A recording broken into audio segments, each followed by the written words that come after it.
દીવના ફુદમ Malala main road પર four wheeler અને ઓટો રિક્ષા વચ્ચે અકસ્માત, ડ્રાઈવર સહિત 2 મહિલા ઘાયલ. વિગતે વાત કરીએ તો કેન્દ્ર શાસિત પ્રદેશ દીવના ફુદમ મલાલા મેઇન રોડ પર અચાનક ઓટો રિક્ષા અને ફોર વ્હીલ ગાડી વચ્ચે ટક્કર થતા અકસ્માત સર્જ્યો. અકસ્માત થતા ઓટો રિક્ષામાં સવાર ડ્રાઈવર અબ્દુલભાઈ અને વેણીબેન પ્રેમજી અને લક્ષ્મીબેન સતીશ એમ 2 મહિલાઓને ઈજાઓ પહોંચી હતી. તેઓને દેવ સરકારી હોસ્પિટલ ખાતે ખસેડવામાં આવ્યા, જ્યાં ત્રણેયની સારવાર બાદ એક વૃદ્ધ મહિલાને ઉના રેફર કરવામાં આવ્યા હતા. આ બંને મહિલાઓ મલાલાના રહેવાસી છે. આ અકસ્માતમાં ઓટો રિક્ષાને ભારે નુકસાન પહોંચ્યું છે, જ્યારે અમદાવાદી ફોર વ્હીલર ગાડીમાં આગળની સાઈડ નુકસાન પહોંચ્યું છે.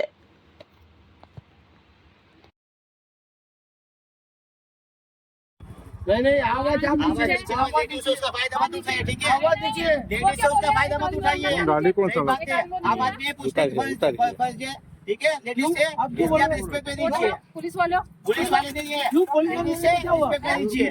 पुलिस आएगी, सब देख लेगी। आपका लेडीज का फायदा मत उठाइए, ठीक है? बोलने में सभ्यता रखिए। लेडीज એટલે કઈ પણ બોલે તો મોઢામાં જ બોલે એ પીતે લાગે બીજું કઈ के बीच में बीच से जो ठोका हुआ है बीच में कैसे आएगा?